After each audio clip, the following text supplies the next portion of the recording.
with Arnold Dean. Hot talk, great guests. Weeknights at 6:15 from WTIC, Hartford.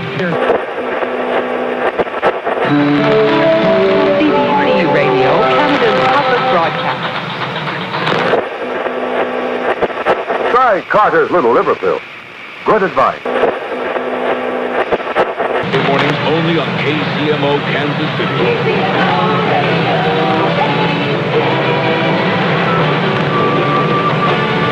It's 8 o'clock.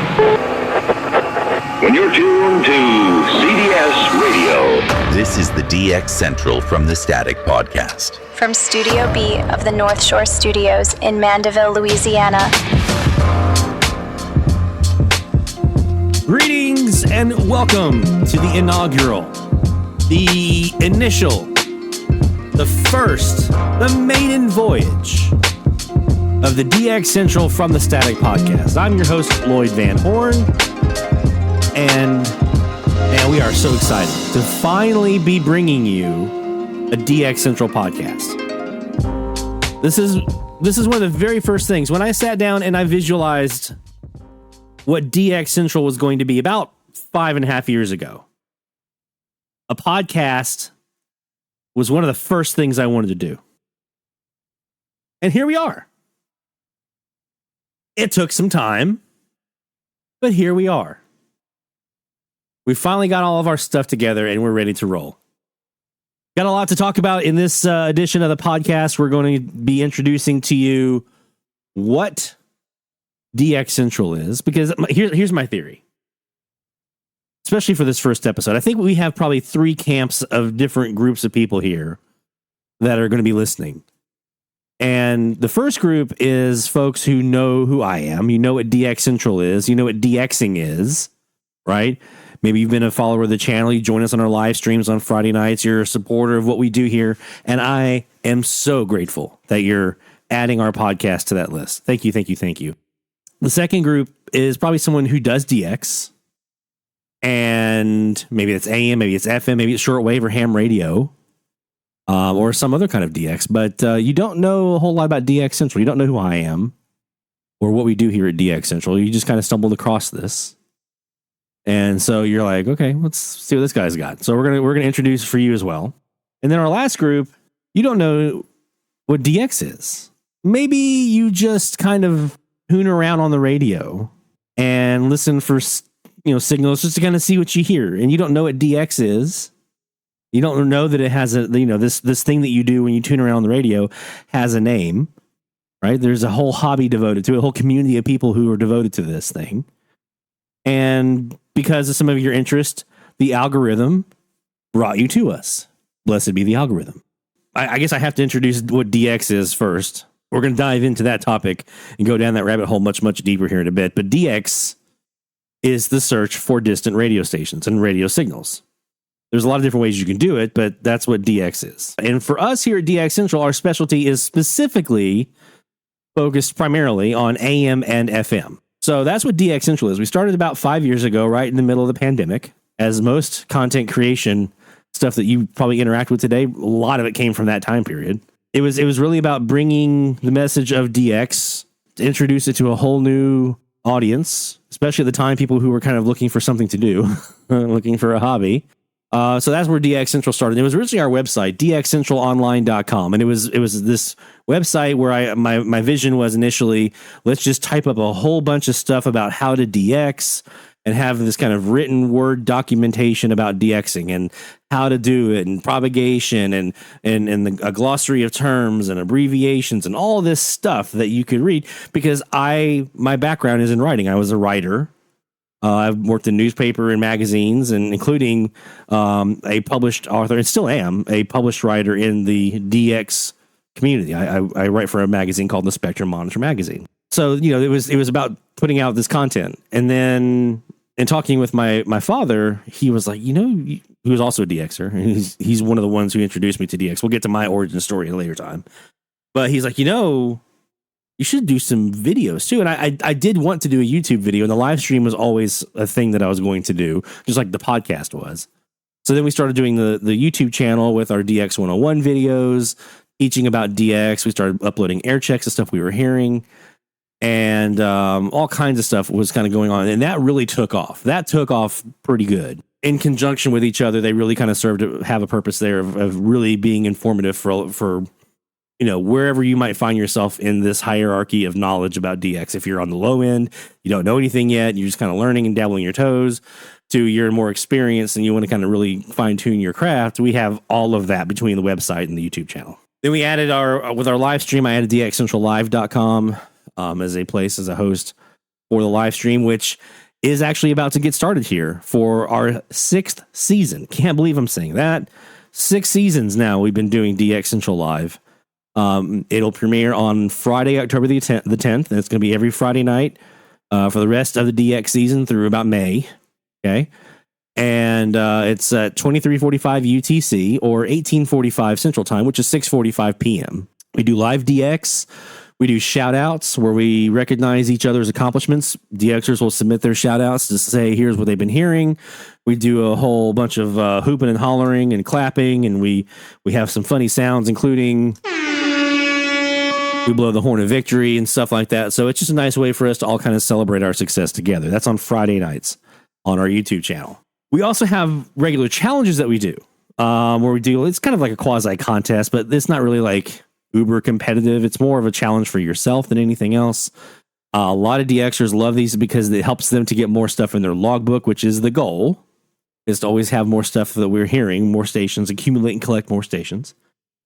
And so DXchallenges.com was born for that purpose, and that's where we host, during the season, we host regular challenges, and our first one's coming up.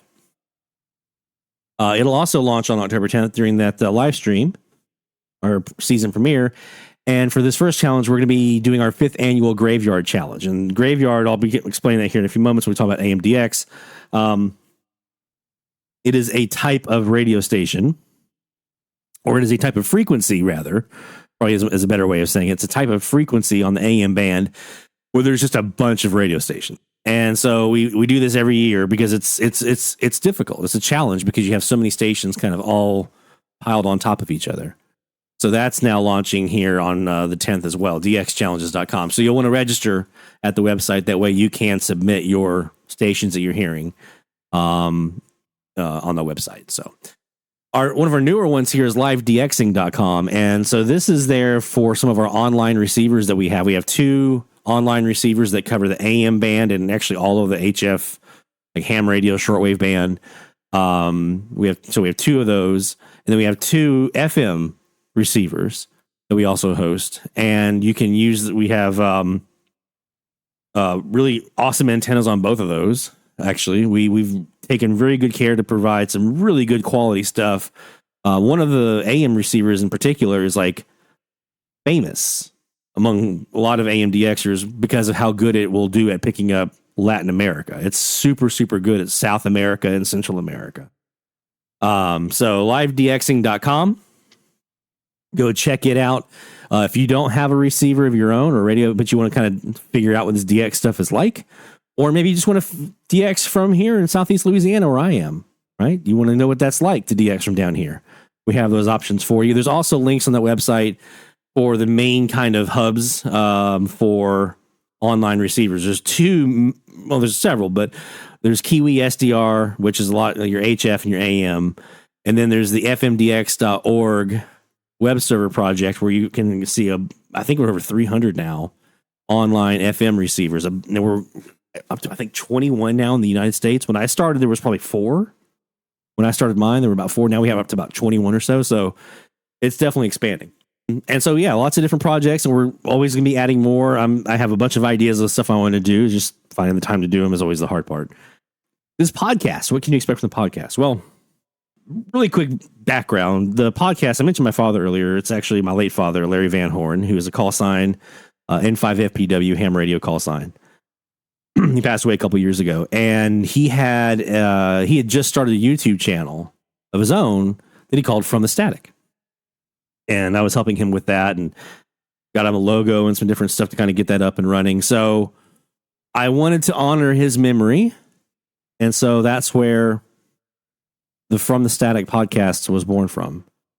That's the name that we chose, was to honor his YouTube channel. And we're going to have a bunch of different kinds of episodes that you'll be able to have here on the podcast. Some podcasts, it's just the same format every time. Every time you have an episode that's uploaded, it's the same thing. It's like an interview with somebody, or it's educational thing on this topic or whatever. There's a couple of other podcasts that I like to listen to where they kind of mix it up a little bit. So I wanted to kind of do something similar. So the first thing you're going to notice is our DX Central our live stream on Saturdays after that stream is over on Friday night. We're going to upload the audio from that previous night's stream. So you'll be able to listen to the live stream here on the podcast. So you can bring it with you on your walk, or if you're out working in the yard, or if you're out working on your antennas, whatever you might be doing, you can bring the live stream audio with you, because it's mostly spoken word stuff anyway. It's live DX and stuff like that. So you'll be able to take that with you. So that'll be the DX Central re live. That'll be one kind of episode you'll hear on the podcast. Another will be DXC101. If you've been with the channel for a while, you may know we've had some interviews that we've done over the years.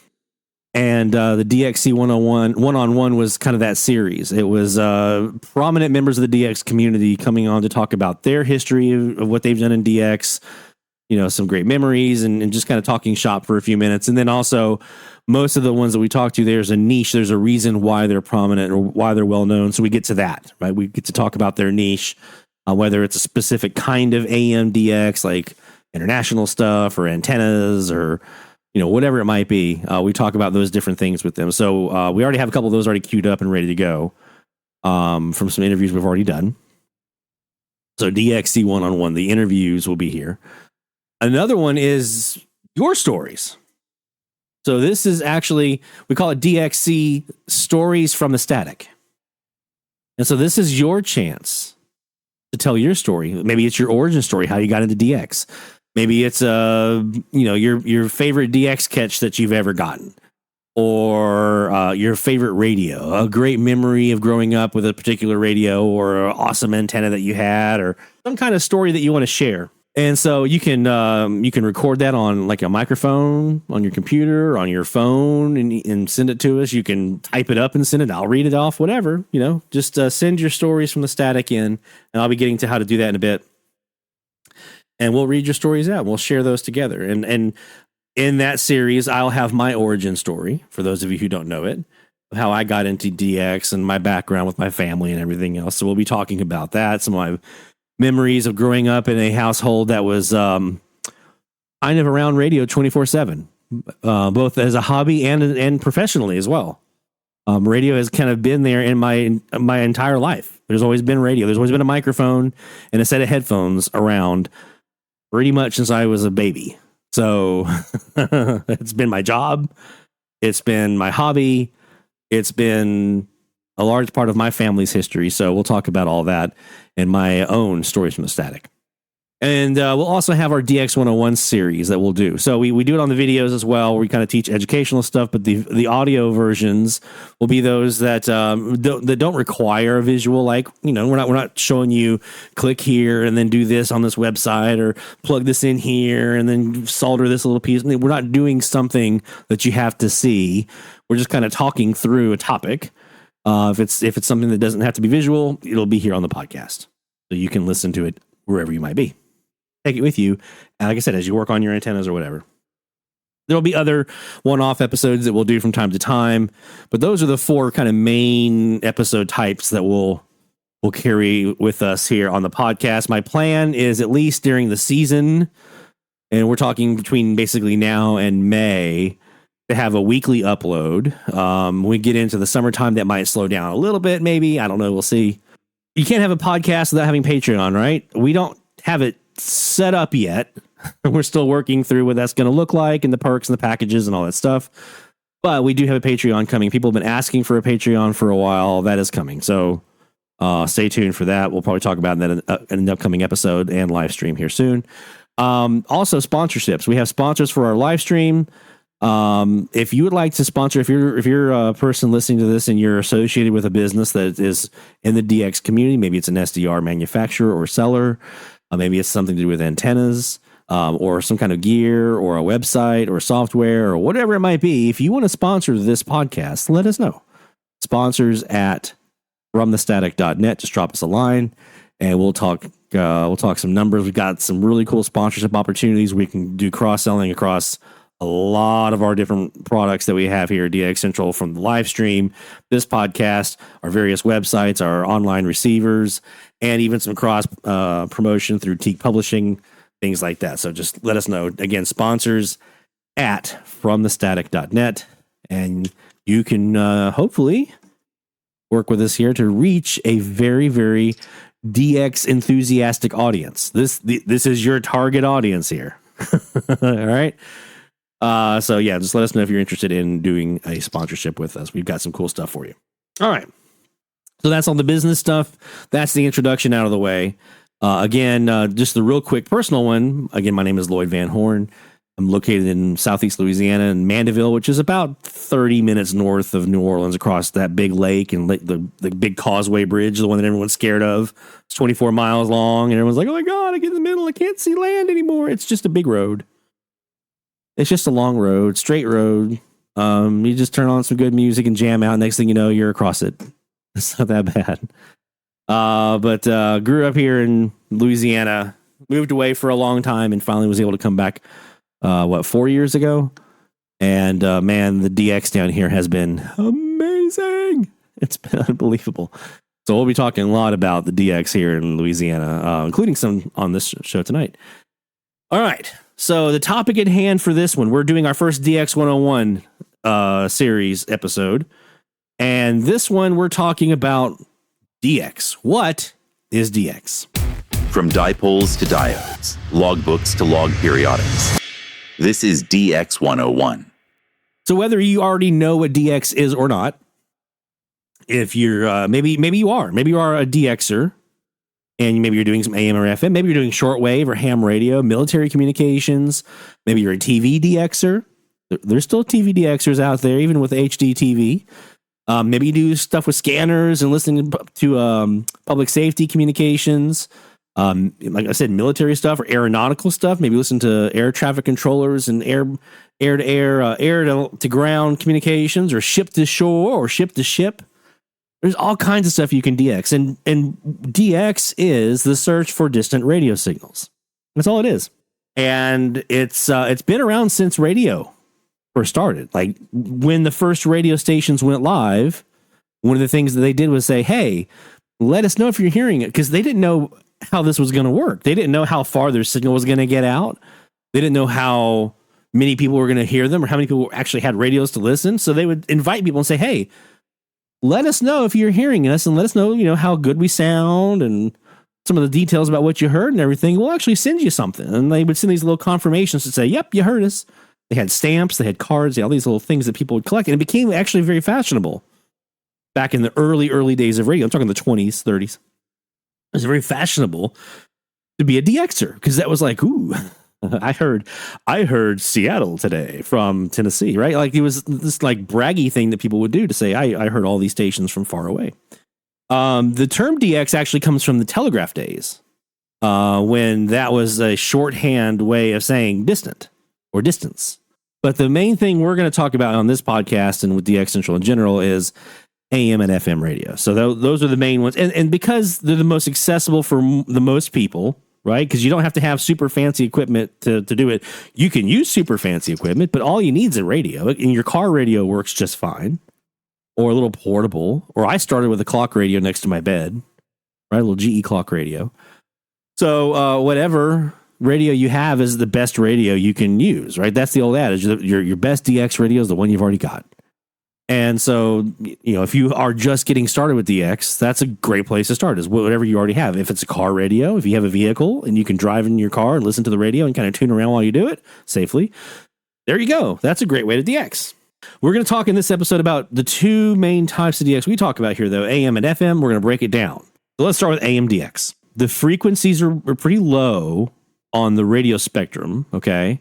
There are two types of propagation predominantly for AM DX. There's two types of ways that signals can get to you. One is during the day via the station's ground wave. And what is ground wave? Well, when a AM signal is transmitted from a tower, there are really two components to it.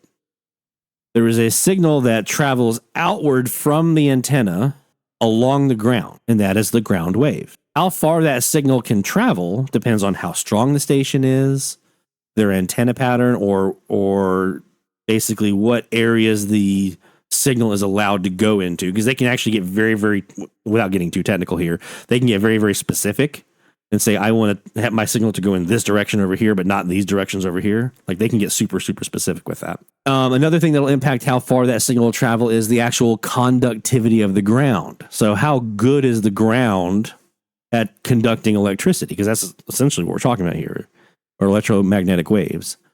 So like super, super fertile soil, like in the Midwest, that's pretty high ground conductivity. The best ground conductivity you can find is salt water. And so if you are near salt water, then that is going to offer you an opportunity to hear something during the daytime that others may not. As an example of that, from here in Southeast Louisiana, I have several frequencies where I can hear stations from Cuba in the daytime.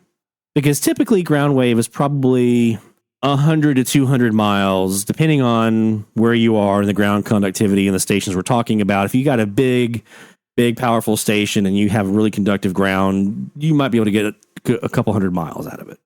Probably closer to 100 in most cases, but somewhere in that range. Well, Cuba for me is like 600-700 miles away, but it's because of that groundwater, or the salt water, that high conductivity of that ground of the salt water that allows that signal to travel further, because there's really nothing to stop it. So that's the ground wave. That's the component that spreads out from the tower itself. There's another piece of that signal that shoots up into the sky. It goes up. We call this the sky wave. So we have the ground wave. This is the sky wave. And that sky wave is heading straight for space. Now, during the day, what happens is that the energy from the sun's radiation and everything else interacts with the ionosphere of our planet.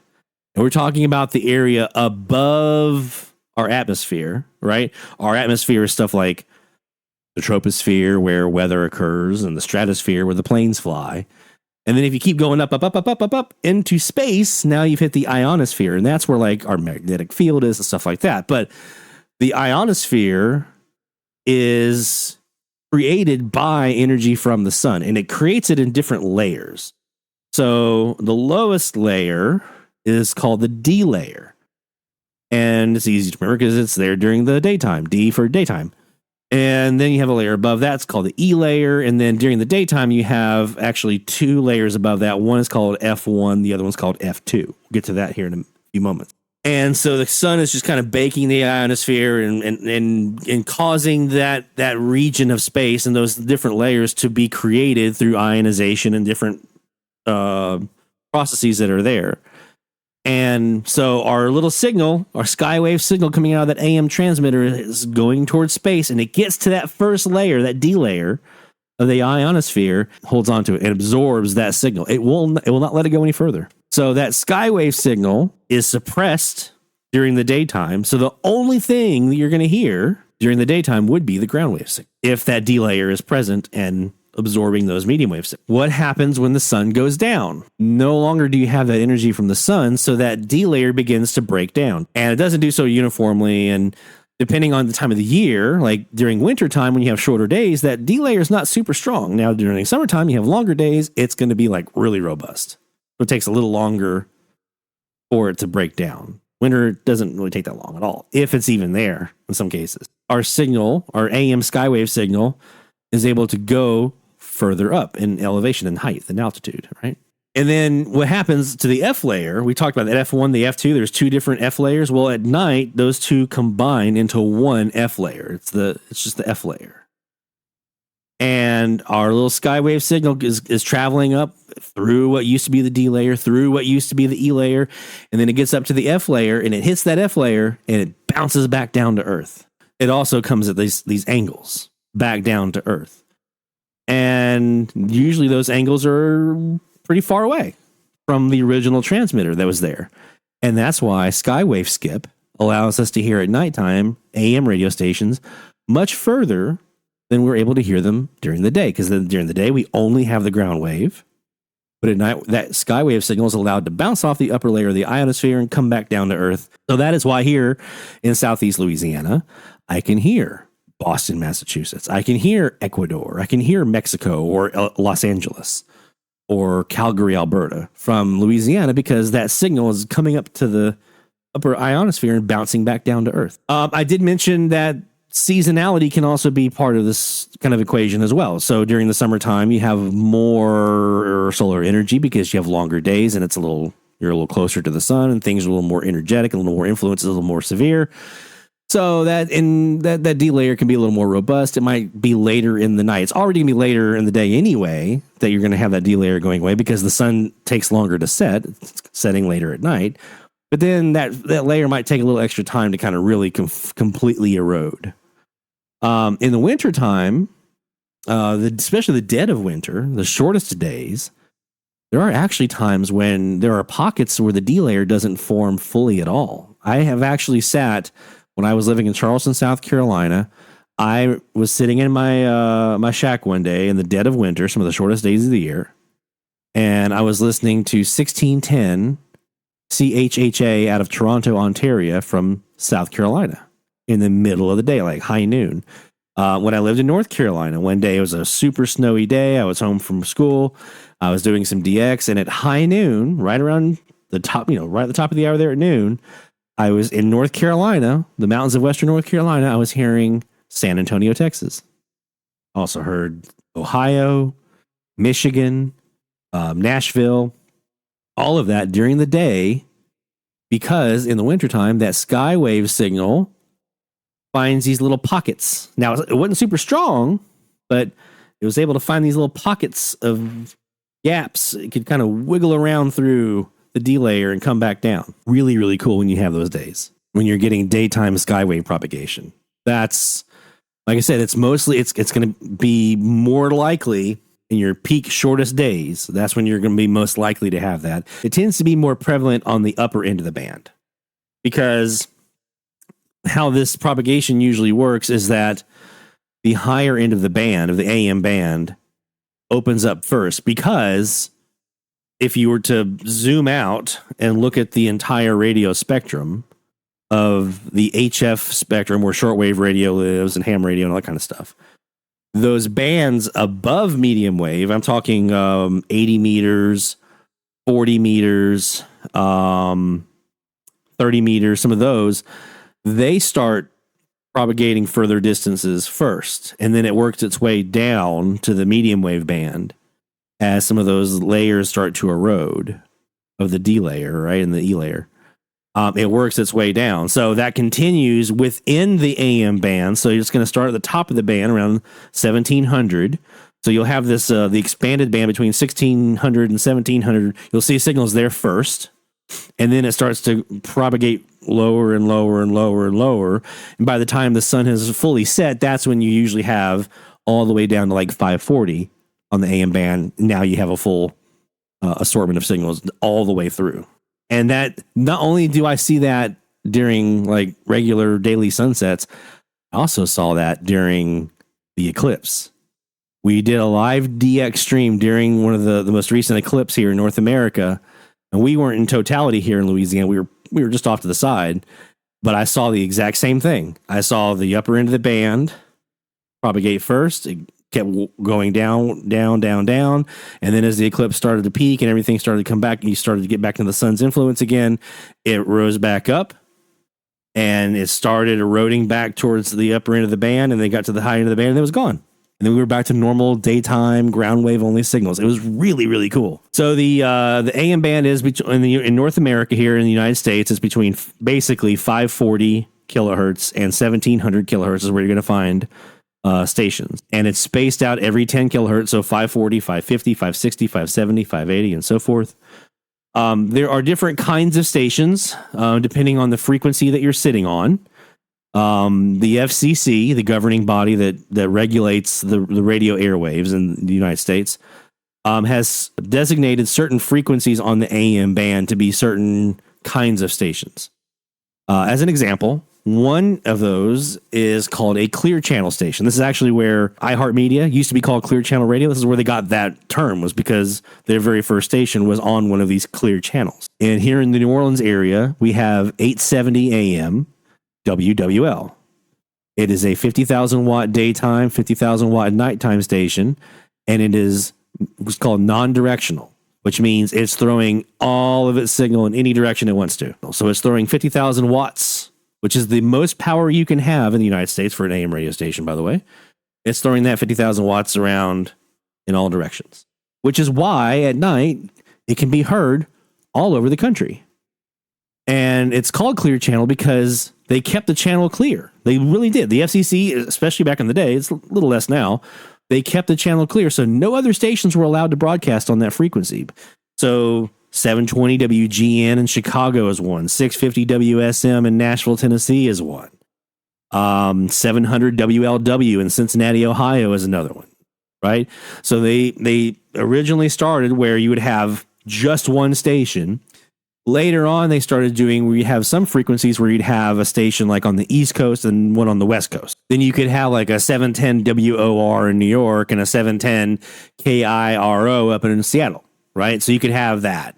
But they would make sure that they wouldn't throw any of their signal towards the other side, right? So WOR in New York, they would not throw any signal towards Seattle, and Seattle wouldn't throw any signal towards New York because they want to make sure their signals didn't interfere with each other because they could. They actually started kind of loosening that probably in the 80s, I think is when it really started, so that you could have these low power stations kind of fill in the gaps a little bit. So like on 870, for instance, there are some stations that have kind of popped up like WLVP up in Maine, right? So it's a low power station. They throw none of their signal anywhere near, right, the Southeast. It's all up basically Maine and New England and the maritime provinces, but they serve that region at night.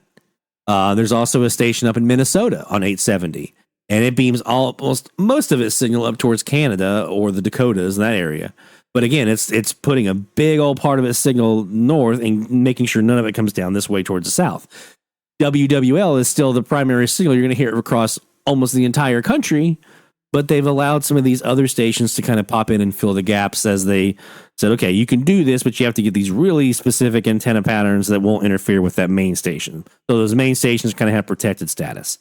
It's why on 1080 you've got KRLD in Dallas, WTIC in Hartford, Connecticut, and Dallas is going to throw all of its signal away from Hartford, and Hartford's going to throw all of its signal away from Dallas. And they make sure that they coordinate that so that they kind of switch their patterns and everything at the same time, so they don't interfere with each other. So that's the number one type of station that you'll hear is a big 50,000 watt station, clear channel station, and they're usually well protected so that there's not anything interfering with them. Because of that, for you as a DXer, especially if you're one of the folks who are newer to this, that means you should have, in most cases, on that frequency, a nice, clear, dominant station where it's easy to hear them. It's easy to hear what they're saying. They might fade out every once in a while, but for the most part, you're going to be able to clearly identify who they are. And they tend to identify pretty frequently or on a very nice regular schedule, which we'll talk about that here in a moment. So I always say, especially if you're newer, focus on those frequencies. As you're kind of tuning around, when you get to those frequencies where you have one of these big stations, they're kind of sitting there by themselves, or maybe they're mostly by themselves, but there's like a station really weak underneath them.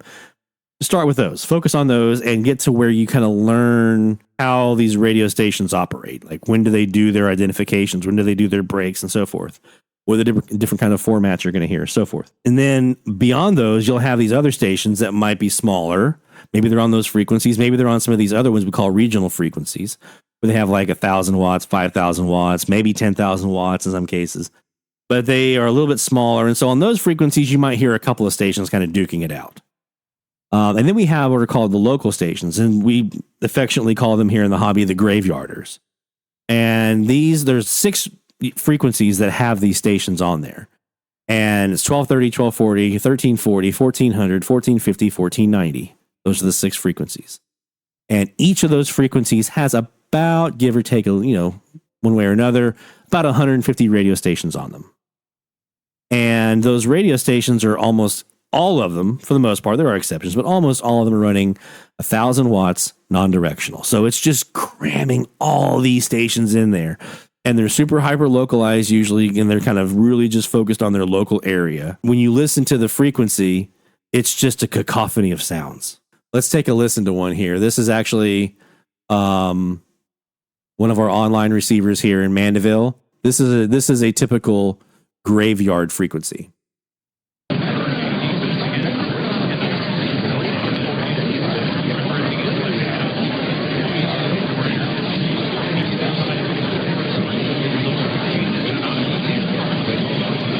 So you hear that rumble of stations in there, and there's like a couple of stations that are kind of on top. Sometimes that happens, sometimes it doesn't, but you've got all these signals kind of crammed on top of each other. That's the local, that's the graveyard.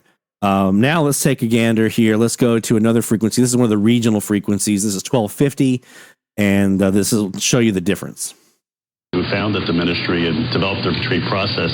You've been such a blessing to her and to the ministry in general because of those gifts you bring. And now, so here we have one dominant station because based on our location, there's one station that's kind of over top because we're a little bit closer to them. But there's some other stations underneath that are a bit weaker. Here's another one here. Let's go to 1330.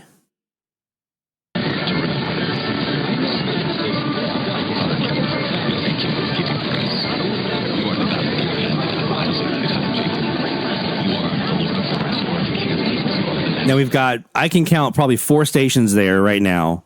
We don't have that big rumble that we had on 1400, which I'll take us back to that again here. Here's that low rumble. Compare that to 1330. You see how it doesn't sound as crowded? Yeah, there's still several stations kind of duking it out, but you don't have that big just like rumble mess underneath there like you did on 1400. And then we've got our big clear channel frequencies here where we have one dominant station and there's nothing else. This is WSB in Atlanta on 750.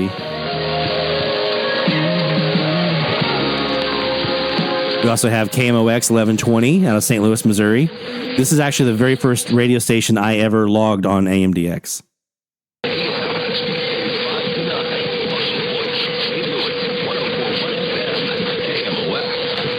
Right? They're pretty much the only station on there. There's some interference on there from an LED light that's outside, but that's what that little high-pitched noise is. But they're the only station there. Let me get you another one that's pretty easy here. Let's listen to 650 WSM Nashville. Thank you so much. Gus Arendelle from Springer Mountain Farms is always a staple on the Daily Kitchen Show. Let's all say hi to Gus, but there he is. There it is. That's WSM. So you can, again, they were pretty much the only station there. Sometimes if you're especially like in the southern U.S., you might hear some Spanish stations underneath some of these. Those are usually from like Cuba or Mexico or maybe even beyond. But for the most part, you're going to hear the domestic stuff here in the U.S. and if you're further up north, maybe Canada. So those are just some of the types of stations you're going to hear.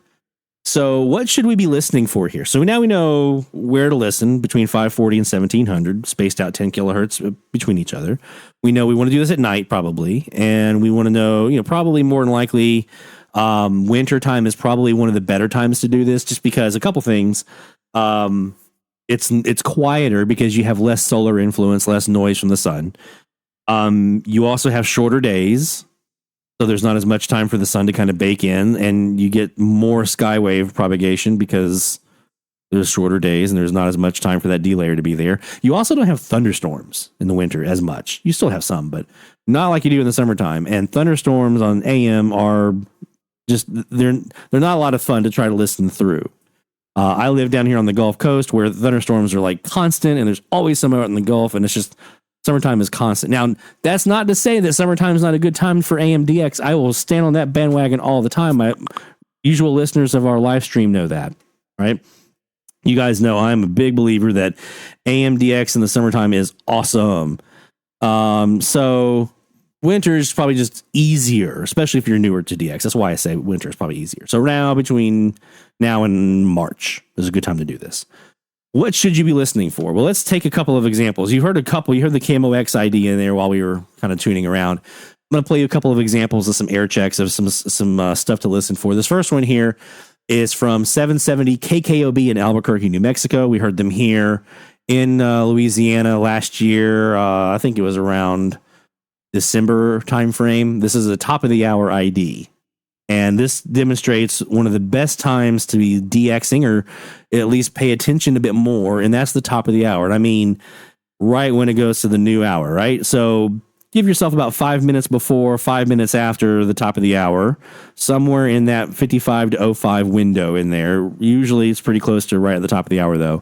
That's when you'll usually get your IDs, because here in the United States, stations are legally required to ID at the top of the hour. So here's one of those.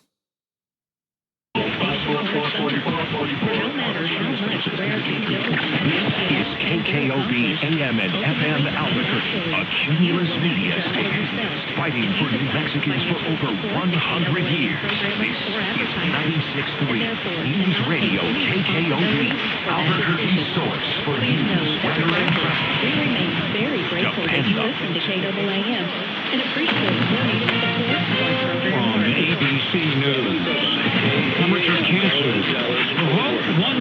We actually had two IDs in there. So my DXer homies, my folks who were more experienced, you probably caught that second ID. There's also another station on 770 in Garland, Texas, KAAM, that also ID'd in there. Let's go back and replay that again. From ABC News, amateur cancer. Garland in Dallas, he says. A typical top of the hour ID is going to have the frequency or frequencies, because they may also incorporate their FM. We'll talk about that. But their frequencies are call letters and their location. Their city of license is what they call it. Their location. The FM frequencies, stations are allowed to rebroadcast their AM signal on an FM, what's called an FM translator. It's usually a smaller powered, or lower powered FM station, and it's like something like W259CZ. Right, that's usually the call sign that you'll hear on these. But they're allowed to broadcast their AM signal on this FM, so that way they have a presence on the FM side of the band, and be able to reach people on FM that would like to listen to them on FM. Some stations just have an FM where they do their AM signal on both. Like here in New Orleans, WWL also has 105.3, which is WWL FM. So they do AM signal on both the AM and the FM. But that's a good example. And then you heard the ABC News coming in, the dun dun dun dun dun dun. That one, that's pretty typical. You'll usually, especially on news talk stations, hear some sort of network news around the top of the hour, which is one of the reasons. Again, it's such a great time to be listening for these IDs. Let's do another one here. This is 620 WVMT. Up in Burlington, Vermont, another one where we have a nice ID in here. And we also have a local advertisement, local commercial listed here. This was heard when I was doing a DX trip, a vacation, out in Outer Banks of North Carolina. And remember, at Lamar Valley Ford, we know price matters. The news talk leader for Vermont and New York. FM 96.3 and AM 620. WVMT Burlington. From ABC News, I'm Dave Packer. So there you go. Again, you had your call sign, you had your frequency, and you had your city of license there.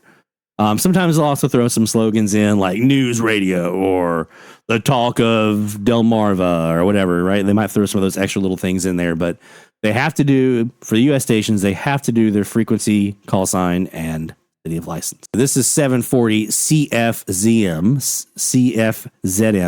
Zoomer Radio in Toronto. This is Zoomer Radio Toronto. CFZM FM and CFZM AM, owned and operated by NZ Media Incorporated. Now, the Canadian stations, I don't think they have to legally do the ID at the top of the hour, but they usually just do. Some of them don't do the call signs, especially if they're, I found the ones that are related to or relaying CBC network programming. Sometimes they don't. But like Zoomer Radio, they do. There's other stations that do as well. So you'll hear some Canadian call signs. There's start with a C for Canada. In the U.S., our call signs start with a W or a K. W for those east of the Mississippi, K for those west of the Mississippi, although there are exceptions on both sides. KDKA in Pittsburgh is east of the Mississippi with a west of the Mississippi K. WBAP in Fort Worth, Texas is west of the Mississippi with an east of the Mississippi W. And there's other exceptions, but it's always kind of fun to have to kind of run into those and be like, oh, yeah. Here's another international one here for us. This one is 810 ZNS3, Freeport, Bahamas. It's 1 a.m., and this is Radio Bahamas, 1540 a.m., 104.5 FM, the national voice of the Bahamas, where only the sun covers the Bahamas better. We're broadcasting live from our studios located on Hartford Lusty Bethel Drive in Centerville, Nassau, Bahamas, transmitting at a power of 50 kilowatts on our AM band and 5 kilowatts on our FM band. ZNS is operated by the Broadcasting Corporation of the Bahamas. Now, they gave you a lot of information, right? They had their power on there. They have a couple of different frequencies they broadcast on. So that's a really nice top of the hour ID. Those are the kind you just really want to hear because there's no doubt that's who that is, right? Some other ones here. This is KRVN in Lexington, Nebraska on 880. Homestead Bank sponsors Gator Done. Win a new John Deere Gator, 880 KRVN and KRVN FM HD Lexington. And they include a little promo in there for a local business and a contest they were doing, a station contest. How about WBZ in Boston, Massachusetts from here in Louisiana?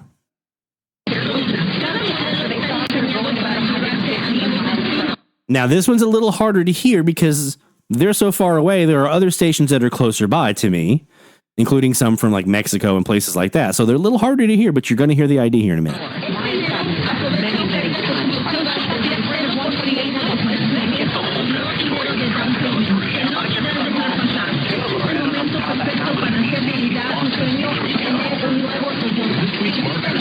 Yeah, the Boston News Radio, right? So sometimes those IDs will come in. That one was actually around 5 after the hour.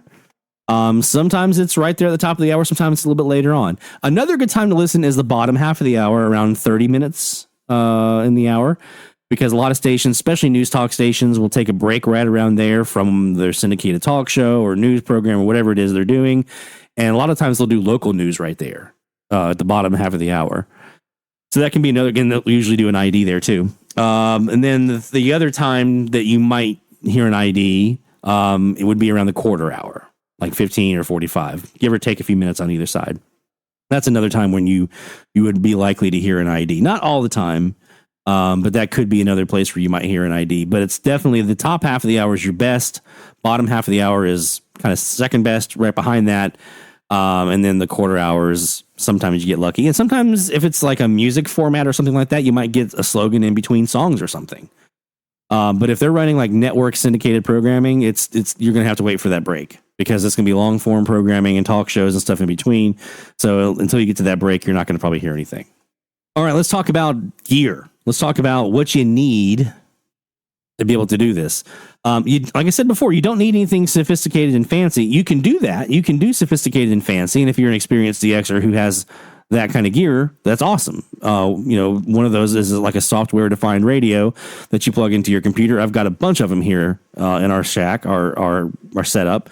But you don't have to do that. You can do really great with a portable. I DX for years with a portable radio. Some really good ones that you can try. C Crane makes some good portables for AM DX. You'll hear them advertised on like Coast to Coast AM, but C Crane makes some good portables. There's one on Amazon right now. I have one here and I love it. And DXers are raving over this thing. I don't know how you pronounce it. Is Quoteson? I don't know, but it's the DX286. The DX286. It's a little black portable with a little red power button. And it's such a good radio. It's a fantastic AM and FM radio. Actually, all these portables that I'm talking about will let you do AM and FM. So, but it's a fantastic little radio. And then I've also got Sangean. They make a little tiny portable about that same size. It's called the HDR14. And they have one that's a little bit bigger called the HDR16. And it's like more of a tabletop. They both get like HD FM radio. You get AM radio. It's a really, really good receiver. So any of those little portables will do you well. There's others as well, but those are three that I have experience with that I really, really like. You don't have to worry about an antenna with those because the antennas are built into those radios. Inside the radio itself, there's a little iron bar, a ferrite core iron bar, and it's wrapped with wire, and that is your antenna. And you'll see people sometimes with the AM antenna, they'll try to do like the telescopic whip on the radio. No, put that back down. Your antenna's on the inside. And so what you'll want to do is like grab the antenna in your two hands and kind of have it parallel to the ground. And then you turn that radio, you turn your body or you turn the radio to the left or to the right. That's actually now changing the direction of the antenna. And so that's how you can rotate the antenna to try to zero beat and get a better signal or get rid of noise or whatever you need to do. So you'll want to definitely have a radio. Like I said, also, if you have a car radio, like a vehicle radio, those are usually really, really good DX machines. So if you have a place you can go park somewhere and sit in DX, that's awesome. If you are going to DX off a portable and you're inside your house, you want to get as far away from noise as you possibly can. Sometimes if you turn your radio a little bit, that can help reduce the noise. But you may also have to, like, the best place in my house to do DX with a portable inside the house is in my bed. So I'll just sit there in my bed and tune around with my little portable radio. If you have like a patio, especially like a little covered patio, something like that, that can also be a really great place to DX. Or if you have access to like a park or somewhere like a little community area, you can also DX there. You'll probably get a lot of questions from folks like, what are you doing? What's this radio thing you're doing? You'll also want to have some sort of like piece of paper or a spiral notebook, or maybe a spreadsheet or some kind of way to take notes about what you hear. So at minimum, you want to write down the day, the time, the frequency, and what you heard. At minimum, that's what you want to have. As you grow in your DX hobby, you can get more sophisticated. And I have a whole series of videos that we did on our YouTube channel about logbook and analysis. And we're going to do more of that here on the podcast. But at minimum, date, time, frequency, and what you heard. And write down as much detailed information about what you heard as you possibly can. And just start from either the low end and work your way up, or from the high end, work your way down, but go one frequency at a time. Set a goal where you say, okay, first off, I want to try to get at least one station notated for every frequency. If you do that, you're going to have a bunch of stations real fast. If you're in the US, you'll have a bunch of states real fast from those big 50 kilowatt clear channel stations. You can get 20, 25, 30 almost states that way, depending on where you're located.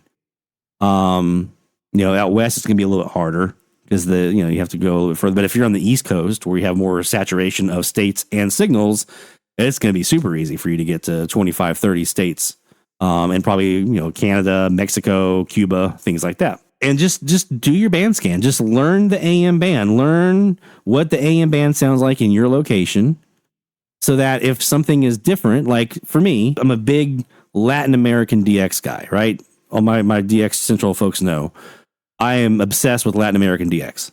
South America, Central America, Caribbean, all that stuff. And so one of my clues that it's a good night is I'll turn to like 1510 kilohertz where WLAC in Nashville is. If I hear them super strong and I don't hear anything like Spanish music underneath them, it's not a good night for Latin American DX. But if I go there and I hear a Spanish station on top and maybe LAC is underneath or they're not there at all, and that Spanish station is there, I know, okay, this is going to be a good night because that's Ecuador. 1510 is Radio Monumental in Ecuador for me here.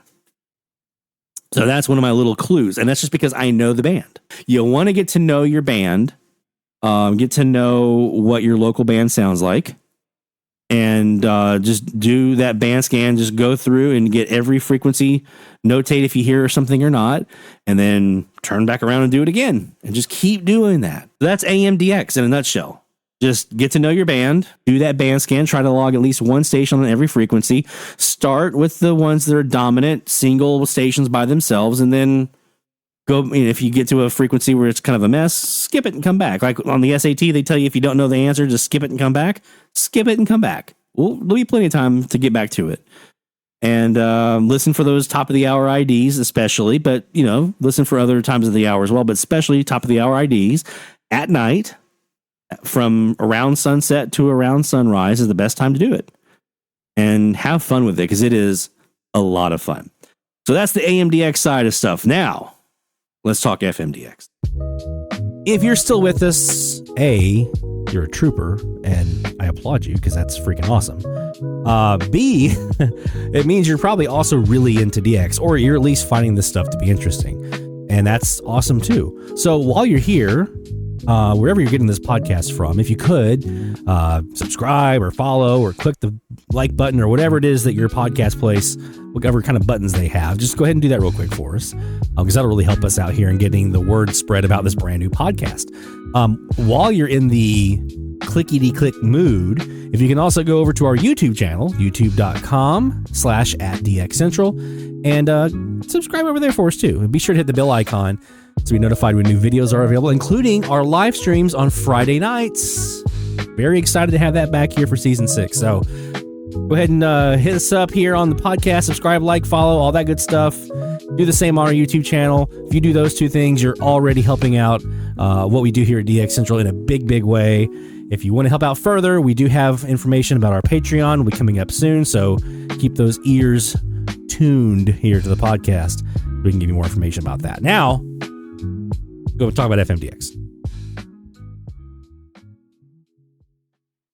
So some of the concepts that we learned about AMDX are actually applicable to FMDX as well. Not all. There are some vast differences here between these two. But some of those concepts we can reuse as we talk about FMDX. The biggest difference between AM and FMDX is that is how those signals propagate. Okay, so where AMDX, it depends. At nighttime you're going to get these every night. There's going to be DX conditions of some sort present, and it's just because the sun went down, so now those signals can travel further and things like that. That's not what you're going to have with FM. FM signals are much higher in frequency. So where AM is that 540 kilohertz to 1700 kilohertz, or about 1.7 megahertz, FM signals are 88.1 megahertz to 107.9 megahertz here in the US. So way, way, way higher on the radio spectrum. And if you remember anything about physics, or any of our physics nerds out there, as you increase the frequency of a wave, of electromagnetic wave or light or whatever it is, you shrink the wavelength. The wavelength becomes smaller and smaller. So that on AMDX, those AM signals, depending on where exactly you are in the band, the wavelength can be like 800, 1,000 feet. Versus FM signals, where that wavelength is 9 or 10 feet. And that's important when we think about how these signals actually propagate. That difference in the size of the signal, the wavelength of the electromagnetic wave, makes a difference in how these signals propagate. Just like we have with AM, there are two main components to an FM signal. You have your signal that radiates out from the transmission tower, where AM it's called ground wave. On FM we call this line of sight, because the transmission tower that is transmitting the signal, putting out the signal, your FM antenna, whatever, it's a telescopic whip or an outdoor antenna or your car or whatever it might be, can electrically at least see that tower, can see that signal coming out. There's a direct line of sight between them. Now, that line of sight can be obscured by things like buildings and trees and stuff like that. But if your antenna can, quote unquote, see that tower, then you should be able to receive the signal. Now, I'm not saying like you can look out your window and see the tower. Maybe you can, but even if you can't, you can probably still hear the signal, depending on the size of the height of the tower, the power, and all that kind of stuff. This is why FM towers are so tall. One of the reasons they're so tall is because the higher they are, the more reception radios can, quote unquote, see that signal. And that's also why you'll hear people say the key for FM reception is to get your antenna as high as you possibly can, because the higher your antenna is, the more towers you're going to, quote unquote, see. Okay. So line of sight, you're typically looking about 100, 120, maybe 150 miles on average for this kind of line of sight method of propagation.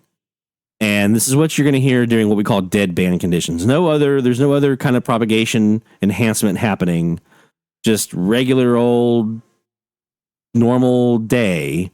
What stations do you hear? How far are they? It's going to be somewhere up to about 100, 120, maybe 150 miles, depending on your setup, the stations involved, and so forth. Just like with AM, there's also a skywave portion of this FM signal that's heading out into space, up through the atmosphere, up through the ionosphere, and out towards space. The difference is that this is where we go back to that wavelength we talked about earlier, where the AM wavelength is very wide and very large, and FM is very, very small. That FM skywave signal hits that D layer, and it keeps going. It doesn't get absorbed. It's small enough to just keep on going, right on through the D layer, right on through the E layer, right through the F layer as well. There's nothing, unless there is something there, which we're about to talk about, that is in the way. The ionosphere itself, those layers we talked about, are no match for the FM signal, especially if it's of any strength, right? Any signal strength. It hits and goes into space, and it keeps going at the speed of light out into space. If you've ever seen the movie Contact, Jodie Foster, Matthew McConaughey, right, based on the Carl Sagan novel, it starts the movie with that shot. You're kind of in like kind of low Earth orbit almost, looking down on the planet at night. You have all these radio signals, just a mess of signals, and then you start to back away from Earth slowly. And as you do, you're still hearing radio signals, but they're getting older. Now we're in the 90s, we're in the 80s, in the 70s. The further you get away, those signals are getting older because those signals are traveling at the speed of light, right? Away from Earth. And so you get to, it's now 2025. You get 20 light years away. Now we're hearing stuff from the early 2000s, right? They're just getting into NSYNC. They're just getting into NSYNC 20 light years away. And the Backstreet Boys and Britney Spears and all that kind of stuff. And it just keeps going until eventually you get down to a point where you're much, much older signals, and there's fewer of them because there were fewer signals to begin with back then, right? Well, that's what's happening with these skywave signals. They're just going right through the ionosphere out into space, and they just keep on trucking.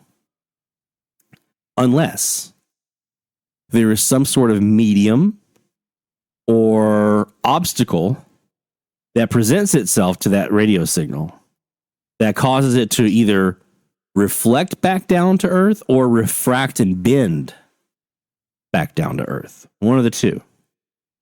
And there are three main types of events where that can occur for FM signals.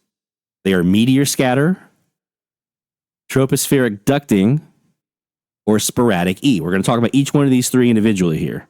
You can kind of understand what we're talking about. With meteor scatter, we're quite literally talking about as meteors enter the ionosphere or the atmosphere and begin to burn up, right? And when we say meteors, it could be something as tiny as a grain of sand or a tiny itty bitty little rock. We're not talking like, a mile wide hunk of rock here. We're talking like the little itty bitty guys. And they create these little fireballs, shooting stars, right? Most of the things you see as shooting stars are tiny little grains of sand and tiny little itty bitty little rocks. They're not the big guys. They're the itty bitty ones. Those are shooting stars, right? And we're getting hit by those all the time. But during like a meteor shower, you're going to get more, obviously. But as they enter the atmosphere or the ionosphere, wherever the burn up takes place, depending on their angle and their speed and that kind of, and the size, all that kind of stuff, depending on all those factors will tell you where the burn actually occurs. And when it happens, it leaves this trail behind it of ionized particles. And that trail just so happens to reflect FM radio signals. Now, how long that trail lasts Depends on all those things we talked about: the angle, the speed, the size, all the elevation, the height above ground. All those things will determine how long that ionization trail lasts. The winds up at that layer, wherever it is. And so you might get like a split second or a second of audio, or just a real burst of the signal that grants you the opportunity to see the RDS, the little code that comes through on the radio. Like, you ever seen that on your portable radio or your SDR or in your car, and it gives you like the station call letters? That's RDS information. It stands for Radio Data Systems, and it's like this little text that goes along with the signal. And it can help us identify what station we're hearing, right? So you might get a little burst of signal that gives you that RDS decode. Or it might be just a little burst of signal. You might hear just like a little, and that's it. Just that one, and that's it. I'm actually going to play you a signal. This is a station 103.1 WIRK in Indiantown, Florida. Now, this is about 642 miles from my location here in Louisiana, where I am. And this is a meteor scatter signal. You're going to hear it kind of burst a couple of times in here as this signal is bouncing off of these little pieces of the meteor trail. And we're just going to get a really quick snippet of audio. And it just so happens that the audio we received is talking about some locations in Florida. And we also got that burst of an RDS information that said this is WIRK in Florida, right? So visually we got that confirmation, and we hear them talking, right? This is the exception to the rule. Normally you don't get this much information from a meteor scatter hit, but this was like just the perfect timing. So this is what it sounds like.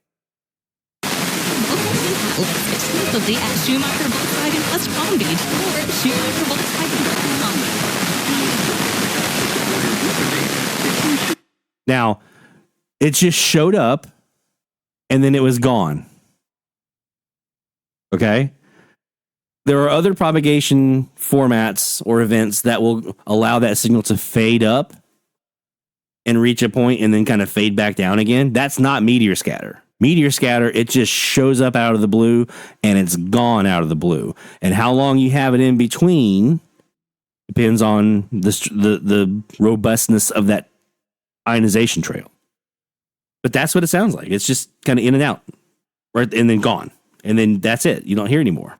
You're talking probably somewhere on the order of about 300 miles to, like I said, that's about 600 and some odd. I have some that I have received 800, 1,000 miles. And it just depends on the angle of the signal that hitting that ionization trail. It depends on the signal strength and all these other factors. So meteor scatter is not easy. I'll tell you that. If it sounds like, man, that'd be hard. It is. It is hard.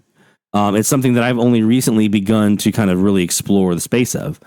But it is very rewarding when you do kind of get your head around it and you kind of learn some of the nuances of how to do it. The second one we're going to talk about here is called tropospheric ducting. You may hear it called tropo. That's because myself included, there are people who, even though we know it is called tropo because it is stuff that occurs in the troposphere of our atmosphere, where all the weather happens, we still call it tropo because it's the GIF thing, right? And I'm not getting to that debate, even though I'm team GIF, right? Because I was on CompuServe back in the day. So back then, CompuServe was the home of the GIF. And the guy who created the GIF said it's pronounced GIF. And I know it looks like it should be a hard... You know what? We're off track. With tropo, what you basically have is you have...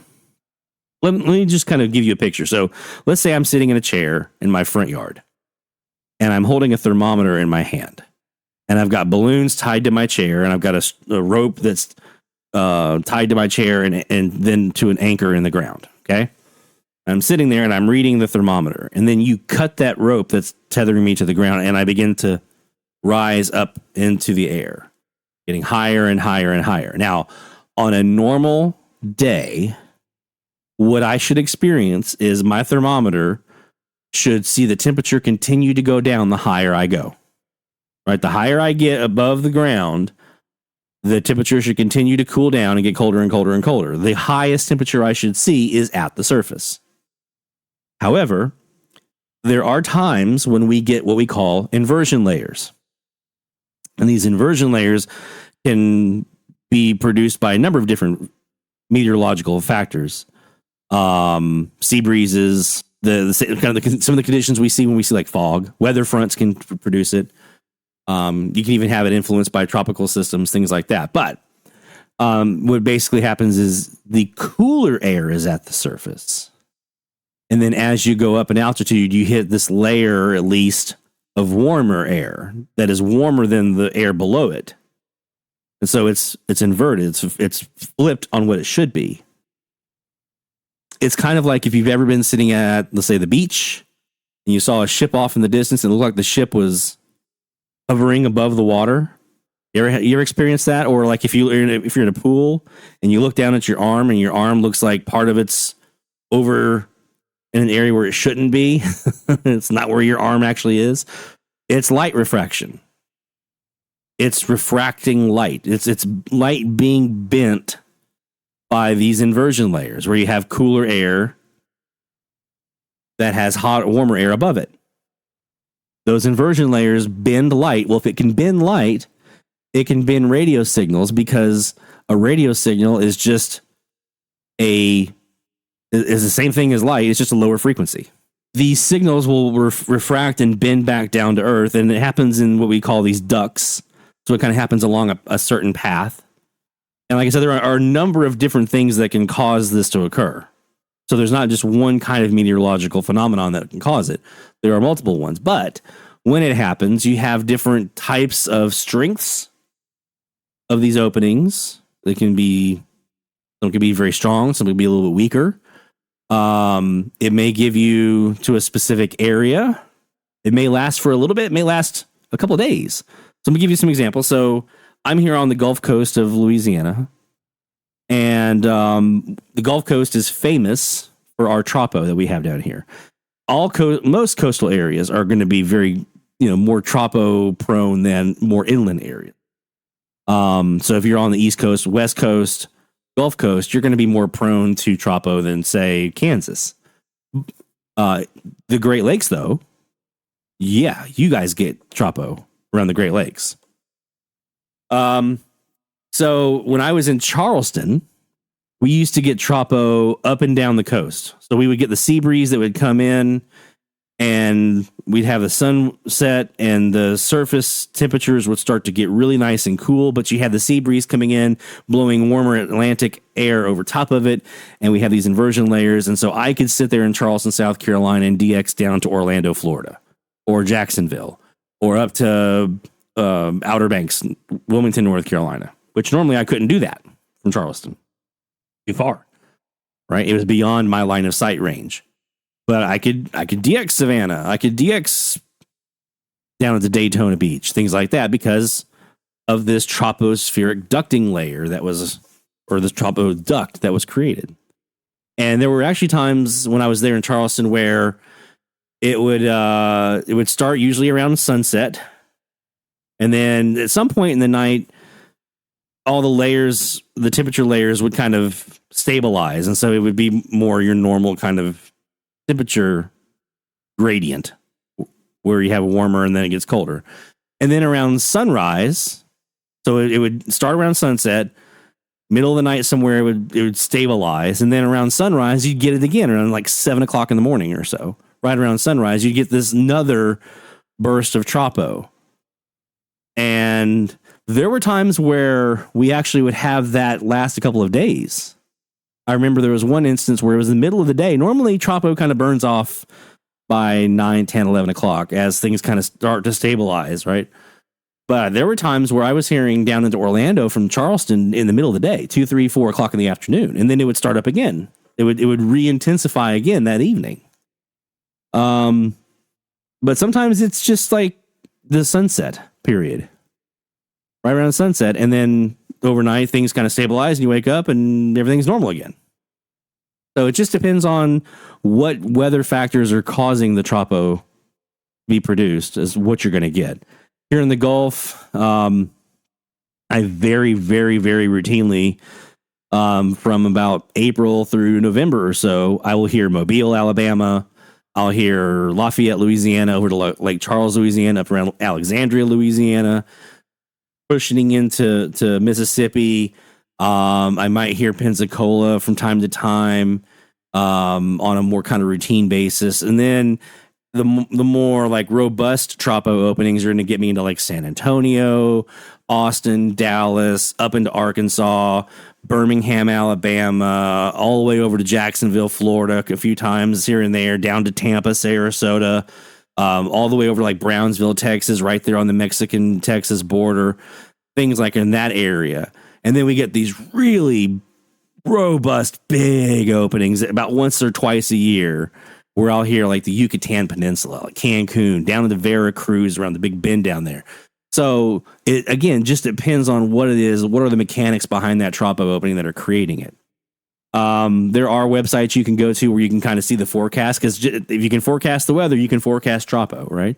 So there are some websites. We'll put the links in our description here for the podcast, so you can go check those out for your area to see would there be any tropo in your area. These signals, again, are usually pretty stable, and they're usually pretty strong. Like, at least for a bit, they're going to be pretty strong. And they can overtake your locals. If you get a strong enough opening, you can have local stations disappear and be replaced by these DX stations from somewhere else. Okay. I'll play you a couple of examples of some tropo that we've had here, where I am in Southeast Louisiana. This first one is 104.5 WOKV in Atlantic Beach. It's about 507 miles. A nice tropo opening that was going to our east into Georgia, South Carolina, and the Florida Atlantic coast. WOKV-FM Atlantic Beach, broadcasting from the Talon Wealth Management Studio. Listen everywhere on the TuneIn Radio app. 104.5 WOKV. If you need a new water heater, then make the See how good and stable that signal is? There's not a lot of fading happening. Sometimes you'll get that if it's a kind of a weaker opening, or it's kind of a fringe station you're getting for that opening. But most of the time, it's going to be that nice and stable. And that was early morning. That was right at 7 o'clock in the morning. Here's another one. Also, this was at 12:27 at night on April 18th of 2024. This is 95.1 WAPE in Jacksonville, Florida.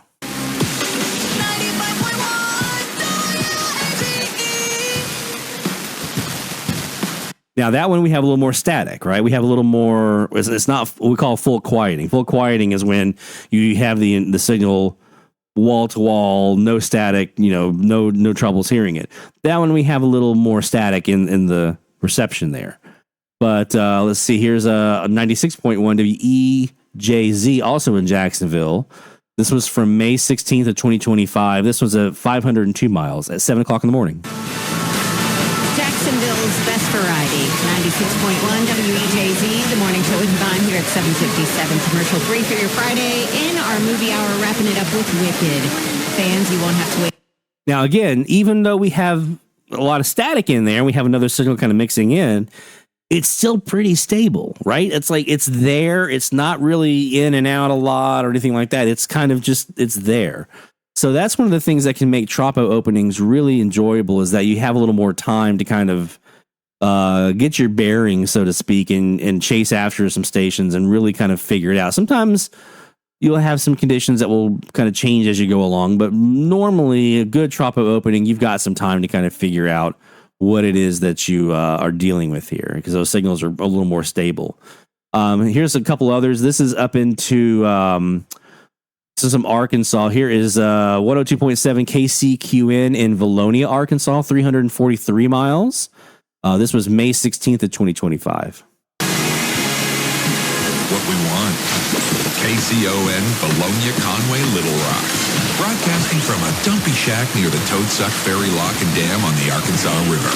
This is 92.7 Jack FM.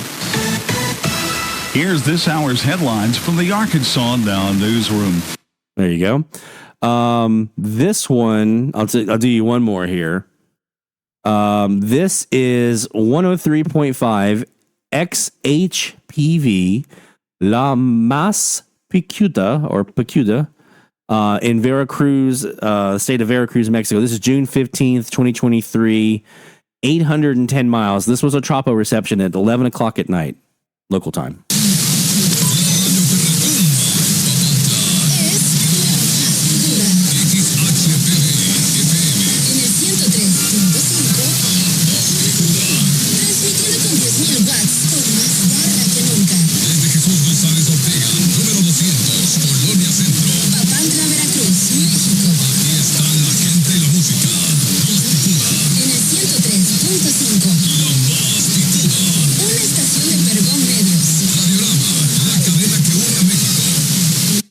In this same folder here, I have another one here, XHXAL, also Veracruz, is 864 miles. We have another one here from Veracruz, 861 miles. So there's several from this opening that we got that were over 800 mile for Tropo, which is really good. That's a good distance for Tropo. Again, even if you have some static in there, there's still going to be probably some stability to the signal because it's, that weather is not going to change that drastically that fast in most situations. Sometimes you might get a little funkiness, but traditionally it's going to be in there and it's going to be around for a bit. And you're going to have time to really, like I say, kind of figure it out. Tropo is, like I said, it's most common around coastal areas, oceans, and also big, larger lakes like the Great Lakes. You can get it sometimes. We had one of these in 2023. There was a massive high-pressure heat dome over the Midwestern United States, and it created this Tropo because you had such hot air in the upper elevations, upper altitudes, this hot air. And so at night, you'd get the cooling at the surface. So it was like you kept getting these temperature inversions. And we're talking like massive. There were people getting 800, 900, 1,000 mile receptions out of this heat dome. So sometimes that can cause it. We just had one recently where there were a couple of tropical systems off the Atlantic, but it was kind of pushing a lot of that warm, moist air from the tropics ahead of it. And that was clashing with some cooler air because it's fall, autumn, some cooler air along the East Coast. And so people up in Massachusetts, in New England, we're hearing down into Florida by Tropo. That's a big haul. So you get these kind of more legendary type openings every once in a while. But on a typical, here along the coastline, we get Tropo just about every night. And it usually results in, like I said, about 100, 150, 175 miles. So Lake Charles, Lafayette, Mobile, Alexandria, for me here in the Mandeville, Southeast Louisiana area, those are all like almost every night this time of the year. And so we kind of look for those bigger openings that give us a little more robust receptions. So that's our second one is Tropo. Now let's talk about sporadic E. We talked about those layers of the ionosphere. We're talking about the E layer of the ionosphere here. There is something that happens in this layer, and it can happen at any time in the year, but it seems to be the most frequent between like May and the end of August, with a peak around June, July-ish. Okay, like in the last couple weeks of June, first week of July. In the Northern Hemisphere, at least. And we don't really know 100% what's happening here. There have been numerous studies. There is every theory under the sun, as you can imagine. Everyone has an opinion about this stuff, about what causes sporadic E. But something occurs in this E layer, and we get these little patches or clouds or whatever you want to call them of ionized particulate.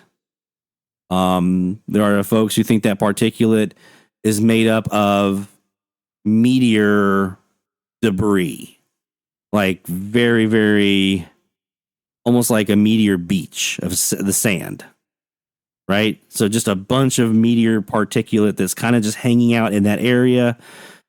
Something causes it to be ionized, and you get these little patches or clouds that refract FM signals back down to Earth. So it hits that patch and it bends it back down. Reception on here can run anywhere from about, on average, they can be shorter and longer, obviously, but on average, you're looking at something like 600 to 1,400 miles is a typical, something in that range, with a very big peak around 800 to 1,000 or 1,100 miles. Like that's the sweet spot here. Like I said, nobody knows what causes this stuff, and hence the name sporadic E, if we're going to be honest. It's something that actually starts much, much lower in frequency. So that's an important concept to know about sporadic E, is that it typically starts around 28 megahertz or so, maybe a little bit lower than that, maybe 12 meter band, 24 megahertz. But typically we start really seeing it in the 10 meter amateur radio band. And then as the event begins to become stronger, more robust, we call it an opening. Okay. As the opening continues to evolve, it starts impacting higher and higher frequencies. This is called the maximum usable frequency, or MUF. And so as this MUF rises, as this cloud or this patch becomes more robust, more, bigger, denser, whatever it needs to be to cause higher and higher frequencies, shorter and shorter wavelengths to be able to bend back down. Okay. Think about, we talked about earlier, right? The smaller wavelengths can pass through stuff a little easier. Well, it takes a little bit more robust patch or cloud or whatever to be able to refract these higher and higher and higher and higher frequencies and smaller and smaller and smaller wavelengths. So then you get one, now we're into the 6 meter amateur radio band, 50 megahertz, 51 megahertz, 52, keeps going. Maybe we get to 70 megahertz. Now we're just outside the US FM band. And so it keeps going. Now we get to 88 megahertz and we're in the FM band. Now it can keep going up above the FM band. It can keep going through it and then above it. In fact, this last year we had an opening here. We had a couple openings where people were hearing sporadic E receptions in the 162 megahertz band of NOAA weather radio stations from distant, far, far away. I had an opening here where I was getting amateur radio 2 meters, which is the 144 megahertz band from Illinois down here in Louisiana. And that's not common. That is not common to be able to get sporadic E on the 2 meter band. That happens maybe, if you're lucky, once a year-ish, maybe, if you're lucky. This last season was a doozy. This last season was a pretty robust year. I know here in the U.S. we had a pretty good year. Europe had a pretty good year. They had several openings in the 2 meter band over there. This sporadic E, it typically, you're going to, what you typically would see would be signals from a certain direction. Now that direction can be like a width of about a couple of degrees on the compass. It could be a very wide range. It just depends on the cloud or the patch and how robust it is and what it's up there doing. I typically get a lot of openings here from Louisiana into Buffalo, Syracuse, Toronto, that whole kind of Western New York, Ontario, Western Pennsylvania, that whole area there. I get a lot of openings in that direction. I get quite a few into New Jersey, DC, Baltimore. I get a lot up into Michigan, especially the Upper Peninsula. And then into Ontario. I get a bunch from Minnesota, straight north from here up into Minnesota, all over in Minnesota. Those are my most common directions. So I want you to think about, let's do the Minnesota one for a second. If I'm hearing Minnesota, often, not always, but often, that means Minnesota is hearing Louisiana, because sometimes these are bidirectional openings.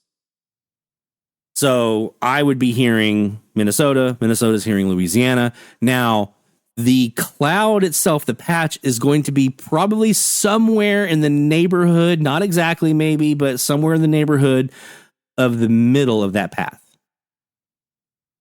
So Arkansas, Missouri, somewhere in there is probably where this patch, way above in space, above Arkansas, Missouri, or whatever, is where this cloud or this patch would be, to allow signals from Minnesota that are going up into space to hit it and bounce back down and come back down to me, right? Now, if that cloud is robust enough and Minnesota's hearing Louisiana, Louisiana's hearing Minnesota, I have a friend in Tennessee.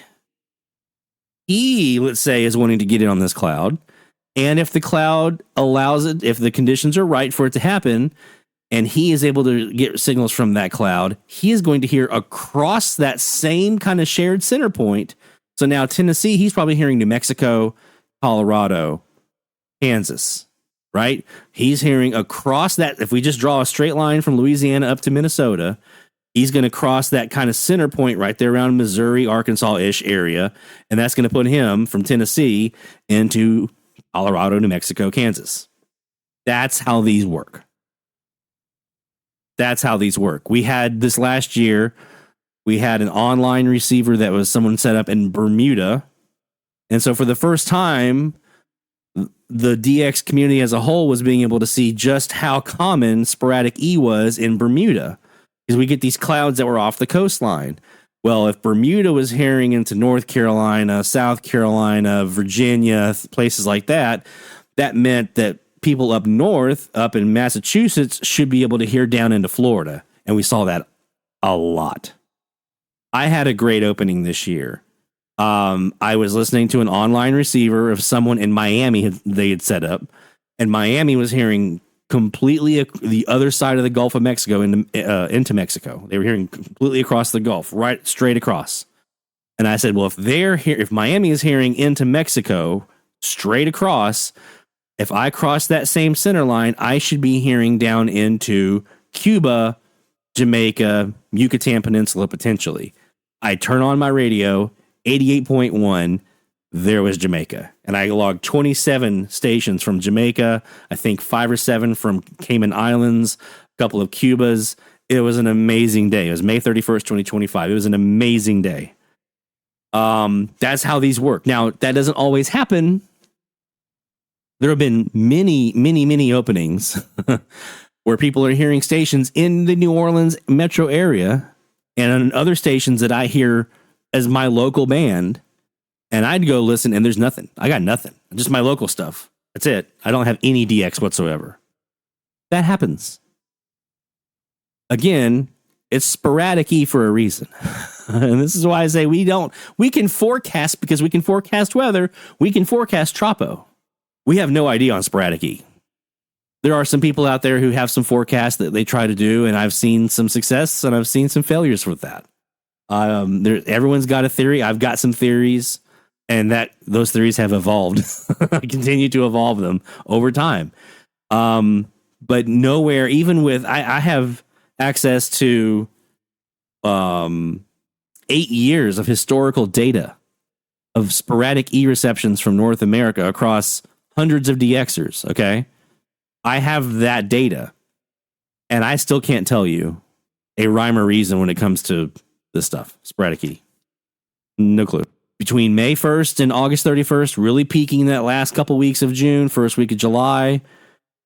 It is one of the most fun parts of DX. I'll tell you that. There's nothing like it. It is one of the most addictive things you'll ever do. I can't wait for E season every year. It's one of my favorite times of the year is E season. These signals can be, if it's a really strong moment in the opening, they can be super stable for like a couple of minutes, 5-10 minutes or even. Or I've had signals that were strong for the better part of an hour. And I've also had signals that were in and out and you didn't hear them again. Here are some samples. I don't know the quality of these, how loud or whatever they are, but this is 1,210 miles, 93.7 KOYY in Fargo, North Dakota. This was June 26th of this year, 2025. All winter long. At 12 o'clock in the afternoon. I've had my outdoor speaker for about 12 years now, never had a problem with it. Got the fare tickets, got the water bike. We're broadcasting live at Sight on Sound Main Avenue here on the number one hit music station. It is Y94. Y94. Enjoy the taste of Napa Valley at Porter Creek Hardwood Grill. Relax on the spacious patio, complete with full bar. Weather not cooperating? This patio has 4-season indoor-outdoor seating. And then you hear that fade towards the end, and then it was gone. And then they were gone. That was it. They was really nice and stable, and then they were gone. And there may have been some other times where they faded in and out like that, but that's typical of sporadic E. You get that fade up, boy, there they are, and then they're gone. Do Mandeville, Jamaica. Yes, Mandeville. You're listening to Power 106 FM. The time is now 3:45. Giving Jamaica a better music mix. This is Power 106.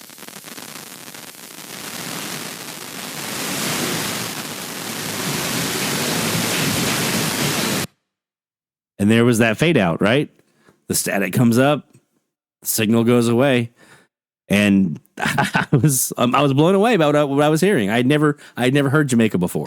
So the cool thing about FM, we talked about like AM, right? When do you want to listen? Top of the hour, generally speaking, is your best time, and that can also hold true for FM because top of the hour time frame. Again, they have to legally ID in the U.S. around that top of the hour, but you're more likely to get an ID throughout the hour on FM than you are on AM because you have things like, in between songs, they're going to do their slogan or whatever. And it's because they are so ratings driven. They want to make sure you know exactly who you're listening to with those Arbitron ratings. So they're going to ID, especially if it's like a top 40 station or like, new country, stuff like that. They're going to ID a lot. You're going to hear a lot of slogans, a lot of IDs from that station. You're going to hear a lot more local advertising because they are so dependent on local advertising. And FM is where a lot of local advertisers want to be. They want to be on the FM stations. So you'll hear a lot more local advertising on the FMs than you do on the AM. AM is a lot of national stuff. It's a lot of syndicated national stuff. And this is, you're talking to a guy who used to sell advertising on the radio, right? I used to sell this stuff. And I'll tell you, when I would sell packages, my clients always wanted to be on the FM. We would give them AM stuff a lot of times for free just to kind of round it out on some of our AM stations, or we would have a lot of just the filler stuff, PSAs and national network ads that we had to kind of put in there, or national buys, things like that. There were far more local ads on FM. And you'll hear that. You're going to hear far more local ads on FM. And it can be at any time in the hour. It doesn't have to necessarily be at top of the hour, although that is still a good time. Get that top of the hour legal ID that they have to do. You can get a lot of stuff throughout the hour, and you can also get those RDSD codes that can help kind of validate what you're hearing. There are two portions of the FM band. I forgot to mention this earlier. There are two portions of the FM band. There's a commercial portion and a non-commercial portion. The non-commercial portion is between 88.1 and 91.9. All those frequencies in there, the stations that broadcast on those are not allowed to run commercials. And by commercials, we mean a call to action, like call us at this, go visit our website at this, like some sort of call to action telling you to do something. That is a commercial, right? They are allowed to do underwriting, and I used to sell underwriting, so this was something that I got to be very, very familiar with. They are allowed to sell underwriting sponsorships. And what underwriting is basically you're just telling people, KLIS is brought to you in part by, programming on KLIS is brought to you in part by the Panther Travel Center, located at 123 Main Street. Panther Travel Center has a wide assortment of this and this and this. They're open from this time to this time. Their phone number is. Now, I didn't tell you to call them. I just said what their phone number is. Their website is this. I didn't tell you to go see it. I just said it is that, right? That's underwriting. You're going to have a lot of NPR stations in this non-commercial portion of the band. You're going to have a lot of college radio stations in this non-commercial portion of the band. That's where I sold underwriting. It was a college radio station on 90.5, right there in the middle of this non-commercial portion. You're going to have nonprofit organizations. If you have like some kind of community group in your local area that has a radio station, more than likely they're going to be somewhere in this non-commercial portion of the band. You'll have a lot of religious stations in this non-commercial portion of the band because they're usually tied to a church or a nonprofit religious organization. So that whole 88.1 to 91.9 area, and when it comes to U.S. domestic stations, at least, they're typically doing more long form programming, and so they ID less frequently. It's closer to like AM. So you're more than likely going to hear your IDs more at the top of the hour on that lower portion of the band than throughout the hour. once they start their long form programming, it's pretty much just whenever you get to around the next top of the hours when you'll probably hopefully get that ID if they're still around. That's for U.S. stations. Canadians don't do that, but in the U.S., that is how it is. Now, everything from 92.1 to 107.9, commercial, the full fireworks and morning zoo radio and IDs between every song, it's the works, right? So everything from 92.1 up is the works. But it's that 88.1 to 91.9. That's where all of your public radio is going to mostly be. Mostly, there are some exceptions to that, but most of it's going to be down that non-commercial portion of the band, religious stations, nonprofits, and things like that. Campus radio for universities, stuff along those lines. That's what you're going to predominantly find down there. So just keep that in mind as you're doing your band scans. What gear should you be using? Now, again, just like with AM, it really depends on what you have and where you're at in this. If you're a more intermediate or experienced DXer, you already have an SDR and it covers the FM band, this can be a great thing for you because you can record part or all of the band. And during an opening, you can kind of live DX, but then go back later and kind of squeeze all the stuff out of it, all the DX out of it. You will need an outdoor antenna for that, and there are a lot of different options if you want to go like a dipole or an omnidirectional or a Yagi or a log periodic. We have all four of those here at DX Central, so we'll be doing an FM antenna discussion at some point here on the podcast. I think the portables are a fantastic way to go here because, as my father used to tell me, when the band is open, it's open. You don't have to have the big sophisticated DX machine when the band is open. It's the DX is going to be there, right? So a portable radio like the ones we talked about before, the DX286, the Sangeans that actually do HD FM radio, the Sea Cranes, they all do a great job on FM. I recommend getting one that does have that RDS display because that can make a big difference in getting you a log into your logbook. A lot of FMDXers, myself included right now, are really big on these TEF 6686 radios. It refers to a chipset that was used in automobiles that is just super awesome on FM. It's super sensitive and it just is a strong performer on FM.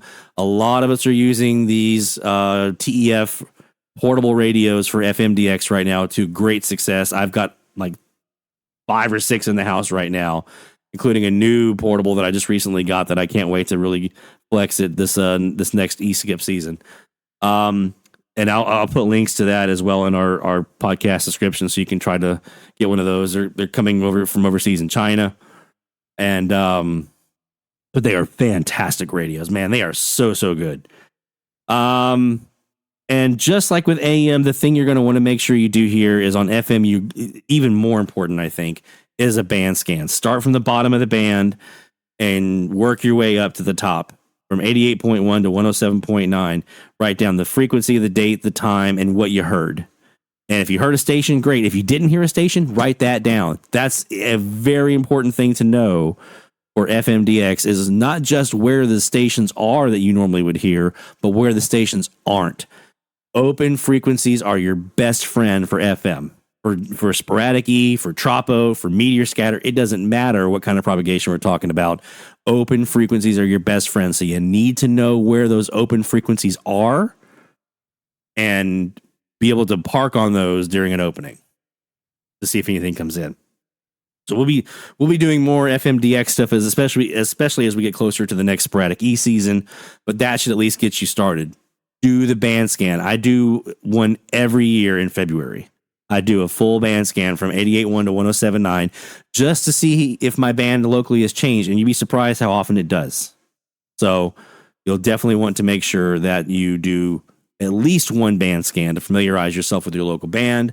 Go ahead and log all your local stuff that you have in your area and kind of the immediate surrounding area around you, and that way you'll be ready when that band opens up. If you get a sporadic E opening or you get a little bit of tropo, maybe some, if you're brave and you want to try that meteor scatter, you'll know when you get something that is outside of the normal. That's FMDX. In a nutshell, that's AM and FM DXing. That's what you're listening for. Is you're listening for the abnormal, right? That's why it's so important on whichever band you're talking about, AM or FM, to know what is normal. And once you know what is normal, then you can spot with your ears the abnormal. You'll know when you hear it go, I shouldn't be hearing country on that. When I hear country music on 107.9, I know it's probably Kicker 108 up here in Mississippi.